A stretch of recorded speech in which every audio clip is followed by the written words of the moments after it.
सुझल the vertex, एक गूढ रहस्याचा भवर, जिथे सत्याची अनेक रूप आहेत. एका शांत गावात जिथे पारंपरिक उत्सवांचा गजर असतो आणि लोकांमध्ये दृढ विश्वास असतो, तिथे अचानक एक रहस्यमय घटना घडते. एका तरुण मुलीचं बेपत्ता होणं.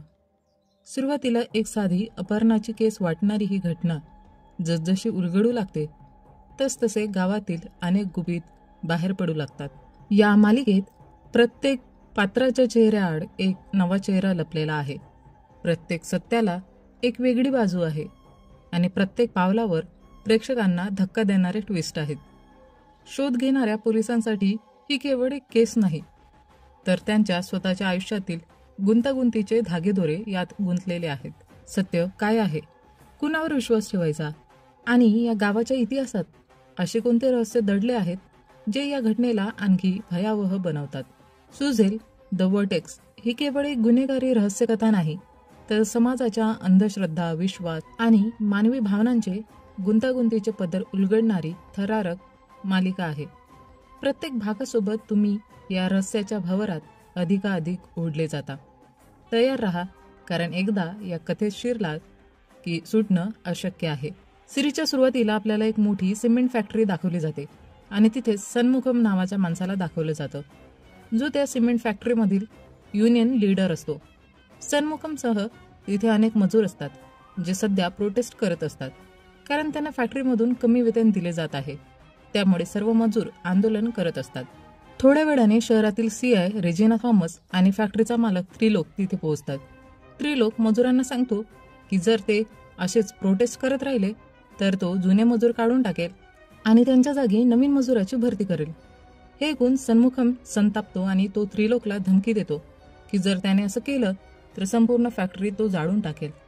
हे ऐकल्यावर सीआय मॅडम आणि त्रिलोक निघून जात असताना अचानक एक माणूस सीआय मॅडमवर दगड फेकतो. हे पाहून तिथे उभा असलेला एसआय सकराई मजुरांवर चार्ज करण्याचे आदेश देतो आणि नंतर तिथे उभे असलेल्या लोकांना जोरदार मारहाण केली जाते. सन्मुखम थकून हारून आपल्या भावासोबत घरी पोहोचतो. त्याच्या कुटुंबात फारसे लोक नसतात. त्याची एक मुलगी नीला आहे जी 10वी मध्ये शिकत असते. त्याची पत्नीही असते, पण काही वर्षापूर्वी त्यांच्यात मोठा वाद झाल्यामुळे ती घर सोडून गेलेली असते. सन्मुखमची अजून एक मुलगी नंदनी आहे जी नीलापेक्षा मोठी आहे. ती कोयंबटूरमध्ये राहते आणि एका IT कंपनीत काम करते, पण तिला घरी यायला फारसा वेळ मिळत नाही. सन्मुखम घरी पोहोचतो आणि बऱ्याच वेळापर्यंत दरवाजा ठोठावतो, पण आतून कोणतीच प्रतिक्रिया मिळत नाही, कारण नीला लाऊडस्पीकरवर गाणे वाजवत असते आणि डान्सही करत असते. त्यामुळे बाहेरच्या आवाजाची तिला जाणीवच होत नाही. शेवटी कसा तरी सन्मुखम दरवाजा उघडतो आणि घरात जातो. त्याला टेबलावर नीलाची स्कूल बॅग दिसते आणि त्याच्यावरच तिचा रिपोर्ट कार्ड ठेवलेला असतो. तो रिपोर्ट कार्ड पाहतो आणि त्याला कळतं की नीला 2 विषयांमध्ये नापास झालेली आहे.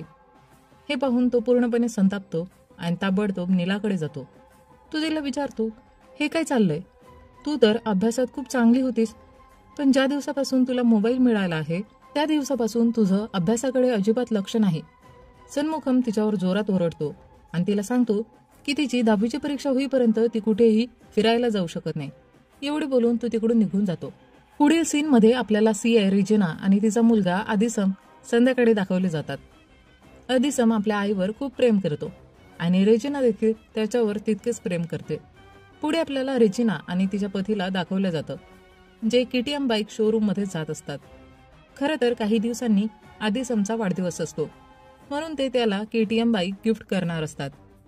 रेजिना शहराची सीआय असते आणि तिचा पतीही मोठ्या पदावर असतो आणि दोघांचेही लाचखोरीचे काम चालू असते. त्याचवेळी आपल्याला एसआय शकराई दाखवला जातो, ज्याचा आज साखरपुडा समारंभ असतो. या समारंभाला रेजिना मॅडमही आलेली असते, कारण सकराई तिला आईसारखे मानतो. आता रात्रीच्या वेळेला आपण पाहतो की रेजिना मॅडम पूर्ण टल्ली होऊन आलेली असते. तिला घरी सोडण्यासाठी स्वतः सकराई आलेला असतो. आदिसम आपल्या आईला आत घेऊन जातो आणि जाताना तो सकराईला बोलतो की उद्या आपल्या मित्रांना तो बर्थडे ट्रीट देणार आहे, त्यामुळे आज रात्री ते फिरायला निघणार आहेत. सकराई घरी परततो आणि त्याचवेळी त्याला फोन येतो. फोनवर त्याला कळतं की फॅक्टरीला आग लागली आहे. हे ऐकून सकराई तात्काळ फॅक्टरीकडे धाव घेतो. तिथे पोहोचल्यावर त्याला षण्मुखमची स्कूटर उभी दिसते फॅक्टरीला इतकी भयंकर आग लागलेली असते की ती विझवणे जवळपास अशक्य होते. षण्मुखमही तिथे उभा राहून फॅक्टरी जळताना पाहत असतो. काही वेळाने फायर ब्रिगेड येते आणि आग विझवण्याचे काम सुरू होते. त्याचवेळी फॅक्टरीत काम करणारा एक मजूर षण्मुखमकडे येतो आणि बोलतो की आत अजून एक मजूर अडकलेला आहे. हे ऐकून षण्मुखम तातडीने फॅक्टरीच्या आत जातो आणि त्या मजुराला बाहेर घेऊन येतो. पण तेवढ्यात तिथे एक मोठा स्फोट होतो, ज्यामुळे अनेक लोक जखमी होतात. सुदैवाने कुणाचाही जीव जात नाही.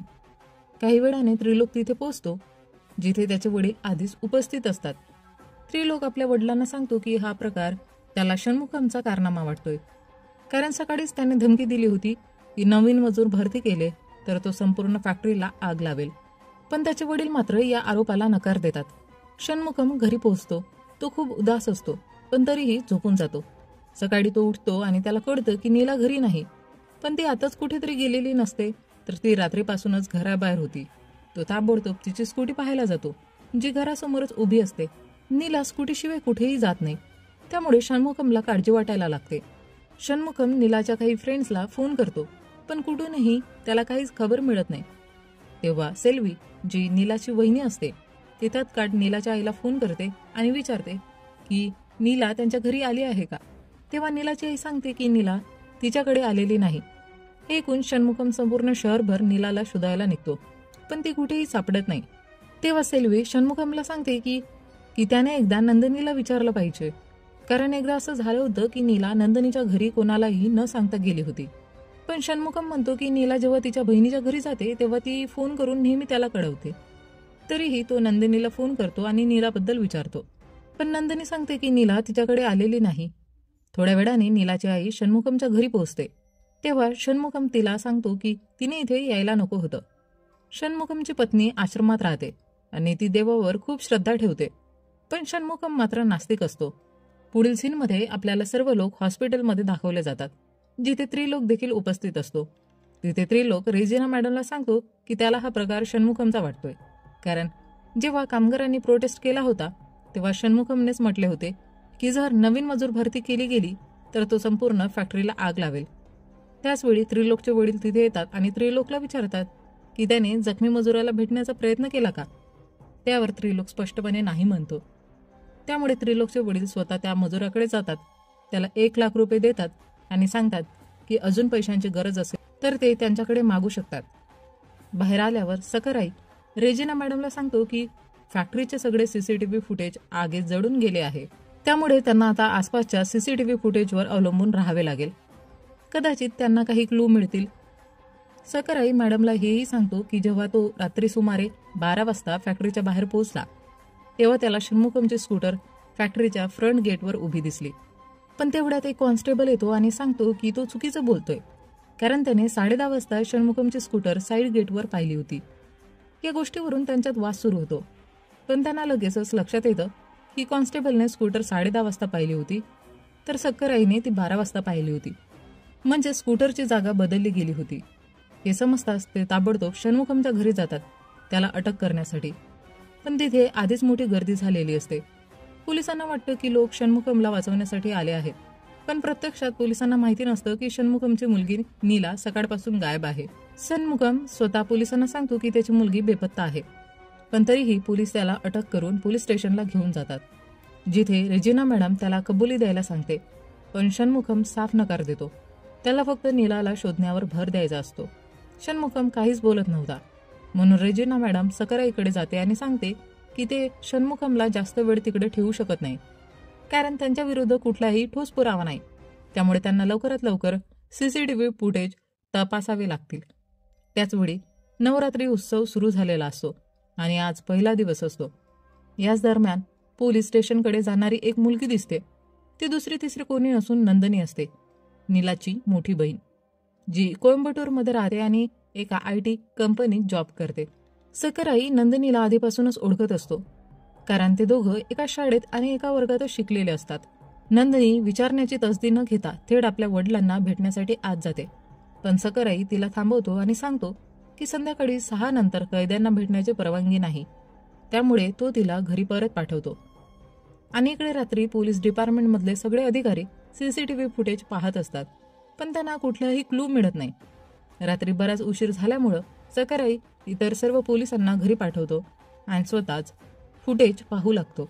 सीसीटीव्ही फुटेजमध्ये त्याला षण्मुखम कुठेच दिसत नाही, पण त्याला नीला दिसते, जी बस स्टॉपवर उभी असते आणि काही लोक तिला जबरदस्ती एका व्हॅनमध्ये घेऊन जात असतात. हे पाहून सकाराई ताबडतोब त्या बस स्टॉपवर पोहोचतो. तिथे त्याला नीलाचा आयडेंटिटी कार्ड मिळते आणि पहिला एपिसोड इथेच संपतो. दुसऱ्या एपिसोडची सुरुवात पुन्हा त्या फॅक्टरीपासून होते, जी पूर्णपणे जळून गेलेली असते. तिथे त्रिलोक, रेजिना मॅडम आणि तिचा नवरा उपस्थित असतात. त्रिलोकला फॅक्टरीच्या इन्शुरन्सचा पैसा मिळवायचा असतो, पण तो पैसा तेव्हाच मिळू शकतो जेव्हा फॅक्टरीच्या तपासणीचं काम पूर्ण होईल. थोड्या वेळाने तिथे सकाराई येतो आणि रेजिना मॅडमला बोलवतो. तो तिला सीसीटीव्ही फुटेज क्लिप दाखवतो, ज्यामध्ये नीला किडनॅप होत असते. यानंतर सकाराई रेजिना मॅडमला त्या बस स्टॉपवर घेऊन जातो, जिथे नीलाचं अपहरण झालं होतं. सीसीटीव्ही फुटेज पाहून पोलिसांना समजतं की हे केवळ अपहरण नव्हतं, कारण जर हा अपहरणाचा प्रकार असता तर आतापर्यंत खंडणीसाठी फोन आला असता. आता पोलिसांना शोध घ्यायचा होता की षण्मुखमचं कोणाशी वैर होतं, षण्मुखमच्या घरच्यांचं कोणाशी वैर होतं का, हे शोधण्यासाठी सकाराई षण्मुखमच्या घरी पोहोचतो. दरवाजा नंदिनी उघडते आणि दोघांमध्ये काही संवाद होतो. सकाराई नंदिनीला विचारतो की षण्मुखमची कोणाशी दुश्मनी होती का, पण नंदिनी स्पष्ट नकार देते. त्यानंतर सकाराई तिला विचारतो की नीलाचं बस स्टॉपवर अपहरण झालं आहे. हे ऐकताच नंदिनी आणि तिची आई रडायला लागतात. पुढचं सीन आपल्याला पोलीस स्टेशनचा दाखवला जातो, जिथे षण्मुखम आणि रेजिना मॅडम यांच्यात जोरदार भांडण सुरू असतं. थोड्याच वेळात तिथे त्रिलोकचे वडील येतात आणि षण्मुखमला सोडवण्यासाठी सांगतात. त्यांनी त्याला सोडवण्याचं कारण म्हणजे तो एक प्रामाणिक माणूस होता. जेव्हा फॅक्टरी सुरू झाली होती तेव्हापासून तो त्या फॅक्टरीचा एक भाग होता. पुढच्या सीनमध्ये त्रिलोकच्या घरी एक जाडसर माणूस बसलेला असतो. थोड्या वेळाने त्रिलोक घरी येतो, पण त्याच्याशी न बोलता तो थेट आत जातो आणि आपल्या वडिलांना ओरडतो, कारण त्यांनी षण्मुखमला सोडवलं होतं. खरं तर त्रिलोकचा प्लॅन होता की षण्मुखमकडून कबुली मिळवावी, जेणेकरून त्याला इन्शुरन्सचे पैसे सहज मिळतील. पण हे काम फायर डिपार्टमेंटचं होतं. बाहेर बसलेला माणूस ही सगळी चर्चा ऐकत असतो आणि तो कोणी वेगळा नसून फायर डिपार्टमेंटमधूनच आलेला असतो. तो त्रिलोकला सांगतो की आधी तो फॅक्टरीच्या आगीचा पूर्ण तपास करेल, त्यानंतरच इन्शुरन्सचे पैसे मिळतील. दुसरीकडे षण्मुखम आपल्या घरी पोहोचतो आणि आपल्या मुलीला नंदिनीला भेटतो. त्यानंतर तो आपल्या पत्नीला भेटतो आणि तिच्यावर खूप ओरडतो. तो तिला घर सोडून जायला सांगतो, पण ती जायला तयार नसते. त्यामुळे दोघांमध्ये जोरदार भांडण होतं. सकाराई नंदिनीला फोन करून सांगतो की ते लोक नीलाच्या शाळेत चौकशीसाठी जाणार आहे आणि त्यांना तिची गरज लागू शकते, कारण तिथे फक्त महिलांनाच प्रवेश दिला जात होता. त्यामुळे नंदिनी तयार होते. रेजिना मॅडम आणि नंदिनी शाळेत जातात आणि नीलाच्या काही मित्रमैत्रिणींशी बोलतात. त्यांच्याकडून कळतं की नीला काही दिवसांपासून खूप अस्वस्थ दिसत होती. जेव्हा तिच्या वर्ग शिक्षिकेला विचारलं जातं तेव्हा त्या सांगतात की नीला शाळेत नेहमी टॉपर होती, पण 10वीच्या काही चाचण्यांमध्ये ती 2 विषयांमध्ये नापास झाली होती. सकाराई नीलाच्या ट्युशन क्लासमध्ये जातो आणि तिथल्या शिक्षकांशी बोलतो. शिक्षक सांगतात की नीला पुढच्या बाकावर बसायची आणि फारसं कुणाशी बोलायची नाही, पण तरीही काही मुले तिला त्रास द्यायची. सकाराई त्या मुलांना भेटतो. सुरुवातीला तो एक सामान्य व्यक्ती असल्यासारखं त्यांच्याशी बोलतो आणि नीलाबद्दल विचारतो, पण नंतर तो पोलीस असल्याचं सांगतो आणि विचारतो की नीलाला कोण त्रास देत होतं का. तेव्हा ते सांगतात की एक मुलगा तिच्या मागे लागलेला होता आणि तो खूप विचित्र वागायचा. त्यांना वाटत होतं की तो त्यांच्या भागातला नाही. तो मुलगा कुठे मिळू शकतो हे शोधण्यासाठी सकाराई त्यांना विचारतो. तेव्हा ते सांगतात की कदाचित देवीच्या यात्रेमध्ये तो मिळू शकेल. त्यामुळे सकाराई आणि ती मुलं तिकडे जातात. खूप शोध घेतल्यानंतरही तो मुलगा तिथे कुठेच दिसत नाही. थकून सकाराई पुन्हा त्या बसस्टॉपवर जातो, जिथे नीलाचं अपहरण झालं होतं. तो विचार करत असतो की नीला तिथे नक्की काय करत होती. रात्री उशीर झालेला असतो. तेव्हाच रेजिना मॅडम तिथे पोहोचते आणि तो तिलाही हाच प्रश्न विचारतो. बसस्टॉपच्या जवळ नीलाची एक मैत्रीण राहत असते, जिचं मलल असं नाव असतं. त्यामुळे ते तिच्या घरी जातात. मललच्या वडिलांना पोलीस सांगतात की नीलाच्या अपहरणानंतर मलल फार अस्वस्थ आहे आणि तिने काहीही खाल्लं नाही. तेवढ्या तिथे एक मुलगा असतो, जो कोणाला तरी फोन करून सांगत असतो की पोलीस घरी आले आहेत. मललच्या वडिलांना वाटतं की पोलीस त्यांच्या मुलीला त्रास देत आहेत, त्यामुळे ते पोलिसांना परवानगीशिवाय तिथे राहू देत नाही. रेजिना मॅडम तिकडून निघून जाते, पण सकाराई आणि मुथू बस स्टॉपवरच थांबतात. तेवढ्यात ते पाहतात की त्रिलोक एका महिलेबरोबर जात असतो. त्याचवेळी एक जीप त्यांच्या मागून वेगात धावत असते आणि त्यामध्ये मललचे वडील असतात. ही जीप पाहून सकराई ताबडतोब तिचा पाठलाग करतात. त्याचवेळी नंदिनी देखील तिथे पोहोचते आणि मुथूला सांगते की त्याने त्या जीपचा पाठलाग करावा. सकराई बराच वेळ त्या जीपचा पाठलाग करतो, पण ती जीप थांबतच नाही. शेवटी तो स्वतःची बाईक जीपच्या समोर उभी करतो, ज्यामुळं ती जीप थांबते. जीपमधून मललचे वडील उतरतात आणि सकराईला धमकी देतात की त्यांना जाऊ द्यावं, नाहीतर परिणाम वाईट होतील. थोड्याच वेळात नंदिनी तिथे पोहोचते. नंदिनीला पाहून मलल ताबडतोब जीपमधून बाहेर येते. मात्र इथे मलल नंदिनीला नीलाविषयी विचारते, कारण मललला नीलाबद्दल काहीही माहिती नव्हती आणि ती पोलिसांना काहीही सांगू इच्छित नव्हती. इथे सकराई तिला विनंती करतो की तिने त्याला त्या मुलाचे नाव सांगावे, जो नीलाच्या मागे लागला होता. सकराईला वाटत होते की मंदिराच्या बाजूला उभा असलेला मुलगा नीलाला त्रास देत असेल, पण जेव्हा मलल त्या मुलाचे नाव सांगते तेव्हा सकराईच्या पायाखालची जमीन सरकते, कारण तो मुलगा कोणी दुसरा नसून आदिसम असतो, जो रेजिना मॅडमचा मुलगा आहे. आणि इथे एपिसोड 2 संपतो. एपिसोड 3ची सुरुवात एका लाल व्हॅनपासून होते, ज्यामध्ये नीलाला किडनॅप केलं गेलं होतं. ती एक सुनसान घरासमोर उभी असते. मललने सर्वांना सांगितलं होतं की नीलाला त्रास देणारा मुलगा आदिशाम आहे, जो रेजिनी मॅडमचा मुलगा आहे. रेजिनी मॅडम यावर म्हणते, आदिशाम जरी हट्टी असला तरी तो कधीच कोणाचं अपहरण करू शकत नाही, कारण त्याने फिरण्यासाठी जाताना आपल्या आईसाठी काही व्हॉइस मेसेजेस पाठवले होते. ते ऐकून असं वाटत होतं की तो फक्त फिरण्यासाठी गेला होता. मलल सांगते की नीला तिची एकमेव मैत्रीण होती, पण तिने कधीही तिच्याशी वैयक्तिक गोष्टी शेअर केल्या नव्हत्या. पण मललने स्वतःच्या डोळ्यांनी पाहिलं होतं की आदिसम नीलाला नेहमीच त्रास देत असे. नीला आदिसमबद्दल कधी काही बोलली नाही. कदाचित ती घाबरलेली असावी. मलल सर्वांना एक घटना सांगते. एकदा ती घरी जात असताना तिला एका अनोळखी घरासमोर नीलाची स्कूटी उभी दिसली. जेव्हा ती त्या घरात गेली तेव्हा तिने पाहिले की आदिसम नीलावर जबरदस्ती करत होता. मलल तिथून नीलाला सोडून घेऊन जाते. हे ऐकून सगळ्यांना खात्री पडते की हे सर्व आदिसमनेच केलं आहे. पण रेजिनी मॅडम मान्य करायला तयार नव्हती. ती लगेच आदिसमला फोन करते, पण फोन त्याचा मित्र मनी उचलतो आणि सांगतो की आदिसम चहा घ्यायला गेला आहे. हे ऐकून रेजिनी मॅडम संतापते आणि मनीला बोलते की त्यांनी तातडीने परत यावं, कारण इकडे मोठी समस्या निर्माण झाली आहे. मुन्नारहून परत येण्यासाठी 4 तास लागणार होते, त्यामुळे सर्वांनी वाट पाहायचं ठरवलं. दरम्यान फायर डिपार्टमेंटचा एक अधिकारी पोलीस स्टेशनमध्ये येतो, कारण त्याला रेजिना मॅडमशी बोलायचं असतं आणि फॅक्टरीबद्दल काही चर्चा करायची असते.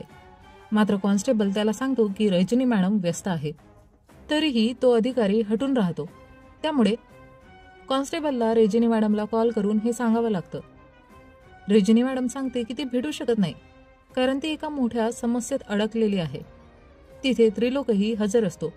तो म्हणतो की त्या अधिकाऱ्याला लवकरात लवकर हाकलून लावा, अन्यथा आपल्याला त्रास होईल. पण रेजिनी मॅडम स्वतःच्या समस्येत गुंतलेली असते, त्यामुळे ती त्रिलोकवर राग काढते आणि तिकडून निघून जाते. पुढच्या दिवशी सकराई आणि त्याची मंगेतर लक्ष्मी देवीच्या मेळ्यात फिरायला गेलेला असतात. पण त्याचवेळी त्याला रेजिनी मॅडमच्या नवऱ्याचा कॉल येतो आणि तो त्याला तातडीने घरी येण्यास बोलतो. दुसरीकडे फायर डिपार्टमेंटचा अधिकारी त्रिलोकच्या घरी जातो आणि त्याच्याशी बोलण्याचा प्रयत्न करतो, पण त्रिलोक थेट उत्तर देत नाही. त्यामुळे अधिकारी चिडतो, कारण कुणीही त्याच्या बोलण्याकडे लक्ष देत नव्हतं. तेव्हा त्रिलोकच्या वडिलांनी त्या अधिकाऱ्याला सांगितलं की गावातील एका मुलीचे अपहरण झाले आहे आणि त्यामुळे सर्वजण तणावात आहे. आदिसमसोबत अजून 3 मित्र होते, ज्यांच्या पालकांना रेजिनी मॅडमने आपल्या घरी बोलवले होते. ती त्यांना सांगते की जर त्यांच्या मुलांचा कुठूनही फोन आला तर त्यांनी आधी तिला कळवावं. सकराईही रेजिनी मॅडमच्या घरी येतो. रेजिनी मॅडम त्याला सांगते की सायबर सेलने माहिती दिली आहे की आदिसमने 20 वेळा नीलाला कॉल केला होता आणि शेवटचा कॉल सुद्धा त्याचाच होता. हे ऐकून रेजिनी मॅडमला वाटते की कदाचित आदिसमने नीलाला प्रपोज केलं असेल आणि तिने नकार दिला असेल. त्यामुळे तिला भीती वाटते की आदिसमने नीलासोबत काही वाईट तर केले नाही ना. आता आदिसम आणि त्याच्या मित्रांना शोधण्यासाठी सकराईला मुन्नारला पाठवलं जातं. सकराई त्या हॉटेलमध्ये पोहोचतो, जिथे आदिसम आणि त्याचे मित्र थांबले होते. चौकशी केल्यानंतर कळतं की तिथे असं कोणीही आलेलं नव्हतं. तरीही तो संपूर्ण हॉटेलची झडती घेतो. शेवटी त्याला एक उरलेली खोली सापडते, जिथे एक मुलगी बसलेली असते आणि तिच्या हातात चाकू असतो. जेव्हा सकराई दरवाजा उघडतो तेव्हा समजतं की ती मुलगी कोणी दुसरी नसून नंदिनी आहे. नंदिनी सकराईला सांगते की त्यांना पोलिसांवर विश्वास नाही, त्यामुळे तिच्या वडिलांनी तिला इथे पाठवलं होतं. थोड्याच वेळात सन्मुखम नंदिनीला कॉल करतो आणि ती त्याला सर्व काही सांगते की नीला इथे नाही. हे ऐकून सकराई संतापतो आणि तिला समजावतो की तिने ही माहिती वडिलांना सांगू नये, कारण यामुळे परिस्थिती आणखी बिघडू शकते. यानंतर सकराई आणि नंदिनी लोकल पोलीस स्टेशनमध्ये जातात आणि काही कॉन्स्टेबलच्या मदतीने शोध मोहीम सुरू करतात. खूप वेळ शोध घेतल्यानंतरही त्यांना अद्याप अदिसम आणि नीलाबद्दल काहीच माहिती मिळत नाही. त्याचवेळी एक कॉन्स्टेबल सकराईकडे येतो आणि त्याला सांगतो की त्यांना एक लाल व्हॅन सापडली आहे. हे ऐकताच सकराई लगेच त्या व्हॅनकडे पोहोचतो आणि समजतं की ही तीच लाल व्हॅन आहे जिच्यामधून नीलाचं अपहरण करण्यात आलं होतं. त्याला लाल व्हॅनजवळ एक घर दिसतं. कॉन्स्टेबल पुन्हा सकराईला सांगतो की त्या घराच्या आत पंखा सुरू आहे, पण आत कोणीही दिसत नाही. मग सकराई आणि त्याचे सहकारी घराच्या बाहेरूनच आत डोकवण्याचा प्रयत्न करतात. खिडकीतून पाहिल्यानंतर त्यांना समजतं की आत जाण्यासाठी कोणताही सरळ मार्ग नाही, पण त्याचवेळी त्यांना आत एक फोन दिसतो जो अदिसमचा असतो. सकराई तो फोन ओळखतो आणि खात्री पटते की अदिसम आणि त्याचे मित्र तिथेच कुठेतरी असणार. थोड्या वेळाने त्यांना काही मुलांच्या बोलण्याचे आवाज ऐकू येतात. हे मुलं त्या घराच्या दिशेने चालत येत असतात. सकराई आणि त्याचे सहकारी लपून बसतात आणि मुलांच्या संभाषणावर लक्ष ठेवतात. त्यांना समजतं की ही मुलं कोणी दुसरे नसून अदिसमचेच मित्र आहेत, जे चालता चालता अदिसम आणि नीलाबद्दल बोलत असतात. जेव्हा ते मुलं घराजवळ पोहोचतात तेव्हा त्यांची नजर अचानक सकराईवर पडते. सकराईला पाहताच ते घाबरतात आणि तिकडून पळ काढू लागतात. मात्र सकराई त्यांचा पाठलाग करतो आणि अखेर त्यांना पकडतो. त्याचवेळी नंदिनी सन्मुखमला कॉल करून सांगते की ते लोक हॉटेलमध्ये नाहीत. हे ऐकताच सन्मुखमला खात्री पटते की नीलाच्या अपहरणामागे अदिसमच आहे. त्याचबरोबर त्याला असंही वाटतं की रेजिना मॅडम अदिसमला वाचवण्याचा प्रयत्न करत आहे. म्हणून सन्मुखम सर्व गावकऱ्यांना घेऊन रेजिनी मॅडमच्या घराच्या दिशेने निघतो. गावकरी अत्यंत संतप्त असतात आणि रेजिना मॅडमला सामोरे जाण्यास तयार असतात, पण रेजिनी मॅडमही त्यांच्यासाठी तयार बसलेली असते, हातात बंदूक घेऊन. आणि याच धक्कादायक क्षणासोबत तिसरा एपिसोड संपतो. एपिसोड 4च्या सुरुवातीला आपण पाहतो जसजसे लोक रेजिना मॅडमकडे पुढे सरकतात तेव्हाच सकराई आणि नंदिनी तिथे पोहोचतात आणि मोठ्याने ओरडतात. ते दोघं म्हणतात की तुमच्या भांडणामुळेच हे सगळं घडलं आहे, अन्यथा असं काही झालं नसतं. ती सांगते की अदिसमच्या मित्रांनी त्यांना सर्व काही सांगितलं आहे.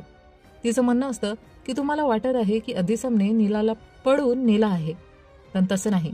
वास्तवात नीला आणि अदिसम नेहमीच एकमेकांवर प्रेम करत होते, पण तुमच्या भांडणामुळे त्यांना हा टोकाचा निर्णय घ्यावा लागला. अदिसमने स्वतःच्या मोबाईलमध्ये काही गोष्टी रेकॉर्ड करून ठेवल्या होत्या आणि त्याच्या मित्रांना सांगितलं होतं की 1 आठवड्यानंतर त्यांच्या पालकांना ही रेकॉर्डिंग ऐकवावी. रेकॉर्डिंग सुरू होते आणि आपल्याला कळतं की अदिसम आणि नीला एकमेकांवर खूप प्रेम करत होते, पण त्यांनी कधीही ही गोष्ट कुणालाही सांगितली नव्हती, कारण त्यांना माहिती होतं की कुणीही त्यांना समजून घेणार नाही. अदिसम सांगतो की नीला खूप चांगली मुलगी आहे. तो सांगतो की त्याने नीलाला पहिल्यांदा खो खो खेळताना पाहिलं होतं आणि पहिल्या नजरेतच तिच्यावर प्रेम झालं होतं. त्यानंतर तो नेहमी नीलाशी बोलण्याचा प्रयत्न करायचा, पण मलबला असं वाटायचं की तो तिला त्रास देतोय. काही दिवसानंतर थिएटरमध्ये KGF हा चित्रपट लागला होता आणि सर्वजण तो पाहण्यासाठी गेले होते. तिथे अदिसमही खूप गोंधळ घालतो, पण जेव्हा आई असलेला भावनिक सीन येतो तेव्हा त्याच्या डोळ्यात अश्रू येतात, कारण तो आपल्या आईवर खूप प्रेम करत होता. हे पाहून नीलाला कळून जातं की अदिसम मनाने खूप चांगला मुलगा आहे. त्यानंतर नीलालाही अदिसम आवडायला लागतो. ते दोघं एकत्र वेळ घालवायला लागतात. त्यांच्या नातात सगळं काही सुरळीत सुरू असतं, पण रेजिना मॅडम आणि षण्मुखम यांच्यातील भांडण पाहून त्यांना वाटतं की कदाचित त्यांच्या प्रेमाला यश मिळणार नाही. नीला अदिसमला सांगते की तिचे आई वडील नेहमी भांडत असतात आणि त्यामुळे त्यांचं नातंही तसंच होईल, म्हणून त्यांच्यात काहीही होऊ शकत नाही. पण त्यांना एकमेकांपासून दूर राहणंही शक्य नव्हतं, त्यामुळे ते जगापासून अनभिज्ञ राहून एकमेकांवर प्रेम करत राहतात. अदिसमला सगळ्यांच्या नजरेत एक लोफर समजलं जातं, पण कुणालाही माहिती नव्हतं की तो नीलावर मनापासून प्रेम करतो आणि नीलाही त्याच्यावर. आता तो प्रसंग दाखवला जातो जेव्हा मलबने त्यांना एकत्र पाहिलं होतं. खरं तर मलन जेव्हा तिथे आली होती तेव्हा तिने बाहेर उभी असलेली स्कूटी पाहिली होती. नीलाने देखील मलनला गाडीतून उतरताना पाहिलं होतं. मलनने काहीतरी संशयित विचारू नये म्हणून अधिसम मुद्दाम तिला जबरदस्तीने त्रास देण्याचा अभिनय करतो, जेणेकरून मलबला त्यांच्या प्रेमाबद्दल काहीही समजू नये. यानंतर रेजिना मॅडम आणि अधिसम एका फॅक्टरीजवळ पोहोचतात. तिथे अधिसम पाहतो की सनमुखम आणि रेजिना मॅडम यांच्यात वाद सुरू आहे. तिथे सनमुखम रेजिना मॅडमला अपमानास्पद गोष्टी बोलतो. हे पाहून अधिसम चिडतो आणि तोही सनमुखमला प्रत्युत्तर देतो. जेव्हा तो ही गोष्ट नीलाला सांगतो तेव्हा नीला त्याच्यावर खूप रागवते आणि म्हणते की त्यांचं नातं कधीही यशस्वी होऊ शकत नाही. अधिसम म्हणतो की जर तसं असेल तर ते दोघं घरातून पडून जातील, कारण त्यांच्याकडे दुसरा कुठलाही पर्याय नाही. नीला आपल्या बहिणीला नंदिनीला फोन करून ही सगळी गोष्ट सांगण्याचा प्रयत्न करते, पण नंदिनी बिझी असल्यामुळं ती फोन उचलू शकत नाही. तिचे वडील फॅक्टरीचे युनियन लीडर असल्यामुळं सतत कामात व्यस्त असतात, त्यामुळे तिला कुणालाही काही सांगता येत नाही. दुसऱ्या दिवशी नीला रडत रडत अधिसमला सांगते की त्यांना घर सोडून पडून जावं लागेल, कारण कुणीही त्यांचं ऐकणार नाही. तिला भीती वाटते की जर त्यांनी घरी सांगितलं तर घरचे त्यांना वेगळं करतील, जे त्यांना मान्य नव्हतं. आता नीला सहज असं बोलून गेली होती, पण आता गोष्ट गंभीर झाली होती. त्यांना खरंच पडून जावं लागणार होतं. अधिसमला अजिबात कल्पना नव्हती की कसं पडून जावं. नीलाने त्याला प्लॅन सांगितला. ते बस स्टॉपजवळ जाऊन एका रेड व्हॅनमध्ये बसतात. अधिसमची रेकॉर्डिंग रेजिना मॅडमपर्यंत पोहोचवण्याचा प्लॅनही नीलाचाच होता. अधिसम त्याच्या मित्रांना सांगतो की नीला खूप हुशार आहे. यानंतर ते सांबलू स्टेशनवर उतरतात आणि आपल्या मित्रांना सांगतात की ते मुंबईला जात आहे. ही रेकॉर्डिंग ऐकून सर्वजण दुःखी होतात. त्या दिवशी देवी विसर्जनाचा दिवस असतो. तिथे सकराई आणि अनेक कॉन्स्टेबल ड्युटीवर होते. दुसरीकडे नंदिनी आपल्या वडिलांना सांगते की तिला कोइंबतूरला परत जायचं आहे. तिचे वडील तिला थांबवण्याचा प्रयत्न करतात, पण ती म्हणते की ती इथे राहूनही आता काय करणार. तिकडे सनमुखम आपल्या पत्नीचीही माफी मागतो आणि कबूल करतो की त्याने तिच्यासोबतही खूप चुकीचं वागलं होतं. पुढच्या दिवशी नंदिनी सांबलूर स्टेशनवर पोहोचते आणि ट्रेनची वाट बघत असते. तेव्हाच ती तिथे मुथूला पाहते. मुथू तिथे चौकशीसाठी आलेला असतो. तो सांगतो की वरिष्ठ अधिकाऱ्यांनी त्याला क्रॉस चेक करण्यासाठी तिथं पाठवलं आहे. त्यानंतर प्रवाशांची यादी तपासली जाते आणि त्यात अधिसमचं नाव सापडतं. ते टीसीला विचारतात की ट्रेन कुठपर्यंत जाते. तेव्हा तो सांगतो की ती गुवाहाटीपर्यंत जाते. टीसीला नीलाच्या आणि अधिसमच्या फोटोंबद्दल विचारलं जातं, पण तो सांगतो की त्या रात्री फक्त 2 मोठ्या माणसांनी ट्रेन पकडली होती. याचा अर्थ नीला आणि अधिसम मुंबई किंवा गुवाहाटीला गेले नाहीत, तर अजूनही शहरातच आहे. नंदिनी लगेचच सकराईला फोन करून ही माहिती सांगते, पण विसर्जन चालू झाल्यामुळं खूप आवाज होता आणि सकराई काहीही ऐकू शकत नव्हता. मूर्ती पाण्यात विसर्जित होताच आपण पाहतो की पाण्याच्या आत अधिसम आणि नीलाचा मृतदेह तरंगत आहे आणि या धक्कादायक क्लायमॅक्स सोबत एपिसोड 4 संपतो. देवी विसर्जनाच्या पवित्र क्षणी पाण्यात समाविष्ट होत असताना त्या गडद लाटा काहीतरी भयानक उघड करत होत्या अधिसम आणि नीलाच्या निश्चल शरीरांना. हा धक्कादायक क्लायमॅक्स सगळ्यांना सुन्न करतो. हा अपघात होता की आत्महत्या, किंवा यामागे अजून काही गूढ लपलेला आहे? पुढच्या भागात समोर येणारं सत्य धक्कादायक असेल का? या दुर्दैवी घटनेमागं खरंच प्रेमाची शोकांतिका होती की त्यामागे काही मोठं षडयंत्र दडलेलं आहे? आगामी भागात उलगडणाऱ्या या रहस्यमय घटनांसाठी तयार राहा.